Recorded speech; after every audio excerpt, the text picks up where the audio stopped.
కూడా వచ్చినటువంటి లీడర్లు అందరూ ఉన్నారు. సో ప్రతి ఒక్కరికి పేరు పేరున ధన్యవాదాలు. మనం ఏదైతే అనుకున్నామో అదే విధంగా ఈరోజు మనం ఇక్కడ చేరుకున్నాం. సో నాకు ఎప్పుడు కూడా ఆఫీస్ అంటూ ఉంటే జూబ్లీ హిల్స్ లోనో బంజారా హిల్స్ లోనో ఉండాలనే కోరిక ఉండే. సో అందుకనే నేను అటుపక్క వెళ్ళడానికి ఇష్టపడలేదు.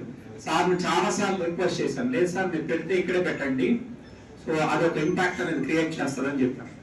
ఎందుకంటే అదేం నాకు దగ్గర అవుతుందని కాదు, ఇక్కడ రావాలంటే కూడా 4 తర్వాత విపరీతమైన ట్రాఫిక్ ఉంటుందని తెలిసిన అయినా ఇక్కడ ఉంది అంటే దానికి ఒక ఇది ఉంటుందని చెప్పి గట్టిగా పట్టుబట్టాం. సార్ కూడా కాదనుకుంటే ఇక్కడ పెట్టడం జరిగింది.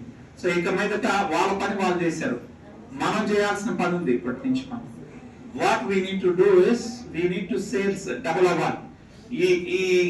ఈ మొత్తం కూడా ఆక్యుపై అవ్వాలి. డైలీ ఒక 100-200 మందితో మనం మీటింగ్లు చేసుకుంటూ ముందుకెళ్ళాలి. సో ఆ పని ఫస్ట్ చేయాల్సింది ఎవరంటే ఈ హైదరాబాద్ లో ఉన్నటువంటి లీడర్స్. సో మీరు రోజు ఈ ఆఫీస్ ను యూటిలైజ్ చేసుకోవాలి. ఎందుకంటే నేను కర్తాల నుంచి రాలేను, లేకపోతే కర్నూలు నుంచి మా వీరారెడ్డి రాలేదు. సో అదే విధంగా వరంగల్లో ఉన్న వాళ్ళు వరంగల్లో చేసుకుంటారు. మీరు ఇక్కడ హైదరాబాద్ లో ఉన్నటువంటి టీము ఎవ్రీడే ఇక్కడ జరగాలి. సో అలా చేస్తేనే మనం దీన్ని ఇక్కడ పెట్టుకున్నందుకు ఉపయోగం. కేవలం అలంకరణ లాగా ఉండకూడదు. ఐ హోప్ ఎవ్రీడే, అది ఏ టీం అయినా కానీ ఎవ్రీడే ఇక్కడ జరగాలి.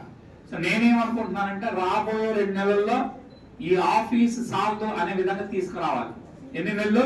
2 to 3 months. సో మనకి ఎంతమంది? దాదాపు 2 కోట్ల మంది దగ్గర ఉన్నారు హైదరాబాద్ జనాభా. మనం అందులో ఇంకా ఖాళీ చేతులు కూర్చొని పెట్టేటటువంటి పరిస్థితి ఉంది. సో ఈ విధమైన పరిస్థితులు లేకుండా ప్రతి ఒక్కళ్ళు దీన్ని యూటిలైజ్ చేసుకోవాలి.